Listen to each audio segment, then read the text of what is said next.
Dear viewers, आज 6/9/2025 को ईटा ने सीटी का टेस्ट कंडक्ट किया है मलाकन डिवीजन का। मेरे साथ रहिए।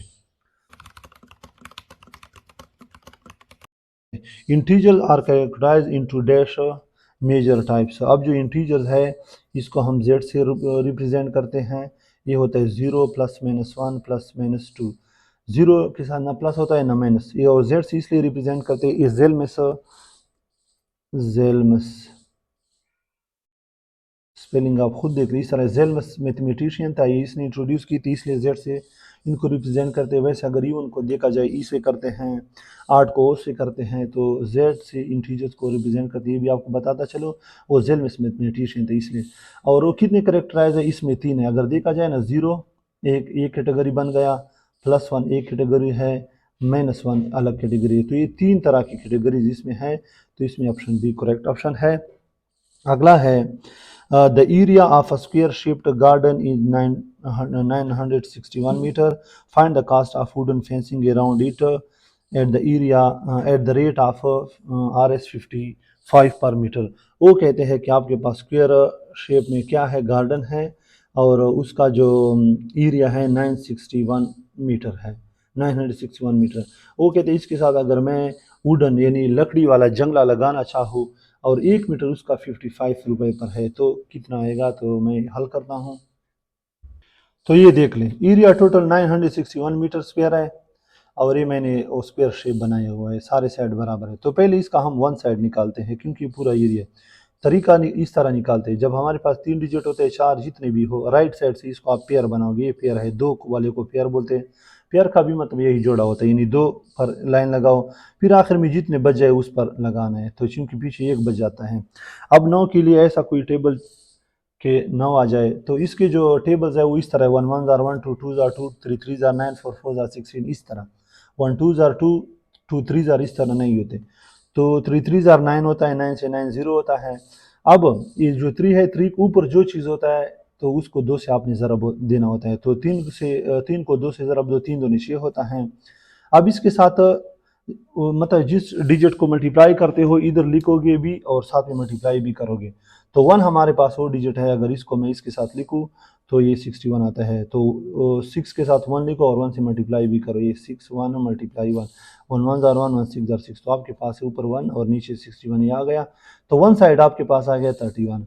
अब पैरामीटर आपने निकालना है। पैरामीटर यानी जो साइड साइड, इसको पैरामीटर बोलते हैं, जो साइड साइड पर ये होता है। तो पैरामीटर जो स्क्वायर का होता है 4 × 1 साइड होता है। ये ट्राइंगल का अलग पैरामीटर है और इसका अलग है। तो जो ट्राइंगल का है वो भी साथ में चलो याद कर ले, P = 2 × L + विड्थ। ये आ सकता है, ये आप भी कर ले। और इसका होता है पैरामीटर स्क्वायर का 4 × 1 साइड। 4 × 1 साइड तो आया हुआ है, 31 से मल्टीप्लाई करो तो आता है 124। अब कास्ट ऑफ वुडन फेंसिंग जो पूरा आता है 1 मीटर 55 का है, तो 124 कितने का है, इसको आप मल्टीप्लाई करो तो ये आता है आपके पास 6820, यानी उसमें ऑप्शन बी करेक्ट ऑप्शन था। अगला क्वेश्चन है हमारे पास, if U is equal to universal set is equal to A B C up to J तक है, T is equal to F G H I, then find T C, यानी T complement आप find करें। तो ये मैंने हल किया हुआ है। ये इफ यू मैंने ये इतना दिया है और टी इतना दिया है, फाइंड टी सी। तो टी सी होता है U minus T. T complement किसके बराबर होता है? U minus T.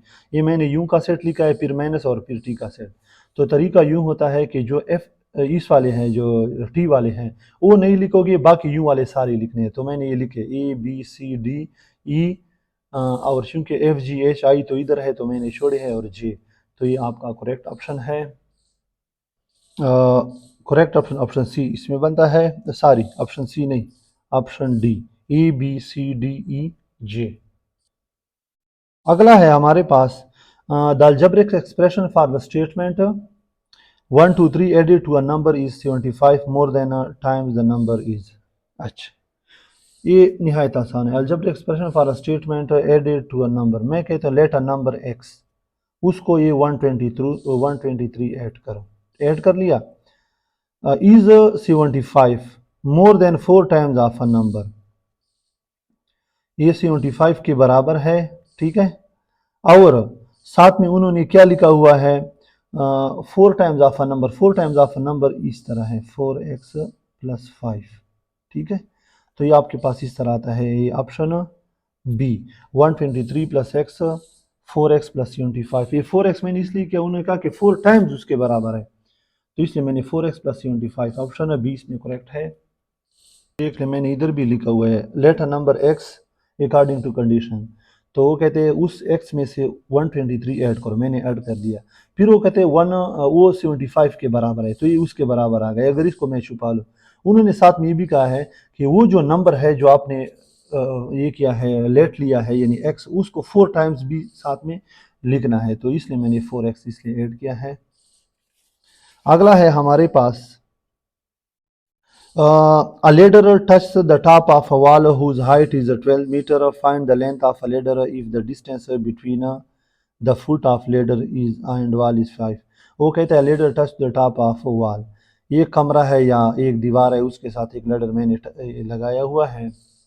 आप देख लें, ये लीडर रूम के साथ है या किसी दीवार को उन्हें टच किया हुआ है। वो कह रहे हैं कि जो लीडर की जो ये जो नीचे वाला हिस्सा है और ये जो दीवार है, इसका जो डिस्टेंस है 5 मीटर है, और वो जो कहते हैं जो दीवार है उसकी जो हाइट है वो है 12 मीटर। जो लीडर की लेंथ है यानी ये कितना, इसकी लंबाई कितनी, वो आपने मालूम करना है लेंथ। तो इनका आसान सा तरीका है, ये पाइथागोरस थ्योरम इसको बोलते हैं, hypotenuse square is equal to B square plus perpendicular square. जो 90 के अपोजिट होता है वो हमेशा हाइपोटेन्यूज होता है, तो ये एल मैंने लिया है। ये बेस, इसको बेस नीचे को बोलते हैं, ये 5 आ गया, और ये तो परपेंडिकुलर यानी उसका जो उन्होंने बताया है दीवार को 12 मीटर 12 आ गया। तो ये एल स्क्वायर वही आएगा, 5 का स्क्वायर 25, 12 का स्क्वायर 12 12 और 144, तो ये था 169, मैंने इसके अंडर रूट लिया है, तो ये कैंसिल हो जाता है और ये होता है 13 मीटर के बराबर। तो उसमें जो ऑप्शन था ऑप्शन डी करेक्ट था, ऑप्शन डी 14। अगला है सारी 13, ऑप्शन सारी ऑप्शन 13 आता है, ऑप्शन सी इसमें करेक्ट है 13, 14 नहीं 13। अगला है हमारे पास, अगला सवाल है हमारे पास, what is the solution of simultaneous equation. ये इक्वेशन हमें फाइंड करना है, एक्स और वाई की वैल्यू हम फाइंड करेंगे। आप देख सकते हैं ये इक्वेशन 1 है और ये इक्वेशन 2 है, ठीक है। तो आपने एक्स या वाई को ख़त्म करना है। अब हमारे पास हमने यूँ करना है कि जो पहला इक्वेशन है इसको मैंने 2 से मल्टीप्लाई किया, और जो सेकंड इक्वेशन है इसको मैंने 3 से मल्टीप्लाई किया हुआ है। तो देखते हैं, इसको जब 2 से मल्टीप्लाई करते हो, 2 3 जार 6 माइनस 2 5 जार 10 वाई 6 2 जार 12, यानी साइन चेंज नहीं होते वही आते हैं। इसी तरह जो इक्वेशन 2 है उसको मैंने 3 से मल्टीप्लाई किया, 3 2 जार 6 एक्स माइनस 3 3 जार 9 वाई 3 5 जार 15। अब सब्ट्रैक्ट 3 फ्राम 1, यानी पहले 4 वाला लिखो, फ्राम वाला पहले लिखा जाता है, इससे इस 12 यानी जो इक्वेशन 3 है 4 से निकालते हैं। ये मैंने इक्वेशन 4 लिखा है और ये आ गया आपके पास इक्वेशन 3। जब हम सब्ट्रैक्शन करते हैं तो इसमें हम साइन चेंज करते हैं, जिधर कुछ नहीं होता उधर प्लस होता है, प्लस माइनस बन जाएगा, ये माइनस है प्लस बन जाएगा, और इधर प्लस है माइनस बन जाएगा, ये कैंसिल हो गए। आपके पास 10 से 9 निकालो वाई आता है, और 15 से 12 निकालो 3, तो y is equal to 3, put in equation 1। ये इक्वेशन 1 मैंने फिर से लिखा है, जो ऊपर मैंने 1 नाम दिया है, तो जिधर y है उधर 3 आप पुट कर ले, तो 3x माइनस 5 3 जार 15 इज इक्वल टू x। ये जो उस साइड पर जाएगा ये 21 बनेगा, और मैंने फिर 3 पे डिवाइड किया हुआ है, तो आपके पास आता है 3 7 जार 21। तो आपके पास जो वैल्यू आते हैं x is equal to 7, y is equal to 3, option A. तो ये ऑप्शन ए आपका करेक्ट आंसर है, 7 और 3। अगला है आपके पास, find the x intercept of the graph. अच्छा, जब एक्स फाइंड करते हैं तो वाई को हम क्या पुट करते हैं 0, तो वाई पुट 0 करो तो ये 0 बन जाएगा, और ये 4 उस साइड पर आ जाएगा, तो 4, तो उसमें ऑप्शन बी करेक्ट ऑप्शन था, ऑप्शन बी 4। अगला है आपके पास, what is a cube root. तो इसका क्यूब रूट आप निकालिए, इंतहाई आसान है, ये क्यूब रूट है। तो ये 1.8 को अगर 3 टाइम आप मल्टीप्लाई करें तो तब ये क्यूब बनता है, इसका क्यूब आता है, 3 3 के साथ कैंसिल, तो ये 1.8 आपका करेक्ट ऑप्शन था, 1.8 ऑप्शन बी। अगला है आपके पास 74 if z1 is equal to 5 minus 3 iota and z2 is equal to 2 minus 4 iota then find z1 dot z2। देखते हैं, ये z1 मैंने लिखा है और z2, फाइंड z1 z2 इन्होंने ऑप्शन दिए थे, ऑप्शन ए इसमें करेक्ट है। और किस तरह आता है ये आप देख लें, 5 माइनस 3 आयोटा 2 माइनस 4 आयोटा, 5 को पहले 2 से 5 2 जार 10, फिर 4 से plus minus minus 5 4 jar 20 iota minus plus minus 3 2 जार 6 iota minus minus plus 3 4 jar 12 iota iota iota square बनता है। अब 10 माइनस 20 आयोटा 6 आयोटा दोनों माइनस है, लिखते माइनस है और करते प्लस है, 26 आयोटा आ गया प्लस 12 आयोटा स्क्वायर माइनस 1 के बराबर है, इसलिए मैंने माइनस 1 पुट किया है। 10 minus 26 iota plus minus minus 12, तो 12 2 से 10 से निकाल, 10 से जब हम इसको प्लस माइनस करते हैं तो ये आता है माइनस 2 माइनस 26 आयोटा। तो ऑप्शन ए इसमें करेक्ट ऑप्शन था, माइनस 2 माइनस 26 आयोटा। अगला है find the remainder when 2x cube minus 3x square plus x minus 2 is divided by 3। ये है, इसको हम बोलते हैं सिंथेटिक डिवीजन मेथड। इसमें आप यू लिखोगे, जो इसका जो कोएफिशिएंट, इसको कोएफिशिएंट बोलते हैं, ये आप लिखोगे, लेकिन साथ में जो आपके पास जो साइन है प्लस माइनस वाले वो भी वही तरह आपने लिखने हैं।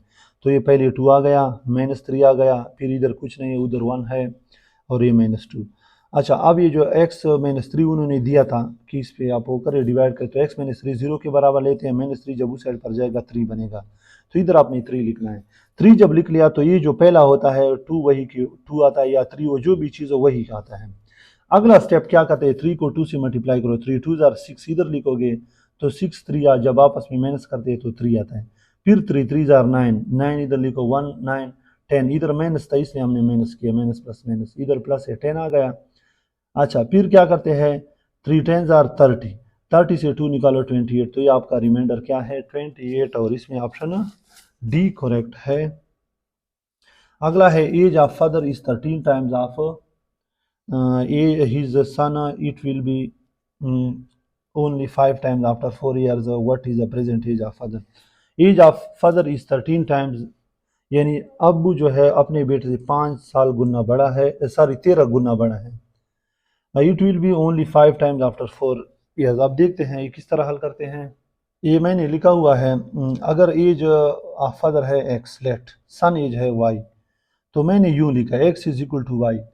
तो x is equal to y हम तब लिख सकते हैं, वो कह रहे हैं कि जो अब्बू है उससे 13 गुना बड़ा है, जो अब्बू 13 गुना बड़ा है, फिर ये कम हो गया, सन वाई है ना, तो इसलिए मैंने इसको 13 को इससे मल्टीप्लाई किया, तब ये बराबर होंगे, क्योंकि अब वो 13 गुना बड़ा है, तो इसलिए मैंने वाई के साथ वो कर दिया, अब ये बराबर हो गए, तो आपके पास एक ही आ गया।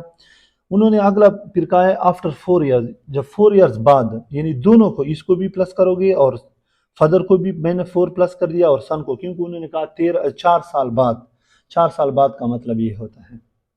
आगे जो हमारे पास कंडीशन बनता है वो यू बनता है, x प्लस 4 इसको 5 से मल्टीप्लाई करोगे, ठीक है, क्योंकि उन्होंने 5 टाइम्स का कहा है, तो x प्लस 4 ये 5 5 plus 5 4 20, put x is equal to 13y जो हमने पहले लिखा था, तो जिधर x है उधर 13y मैंने पुट किया, plus 4 of is equal to 5 5 plus 20, 13y minus 5, मैं 5 इस साइड पर लिया और 4 उस साइड पर ले गया, तो ये 8y इज इक्वल टू 16, मैंने 8 पे डिवाइड किया, तो आपके पास आता है y इज इक्वल टू 2।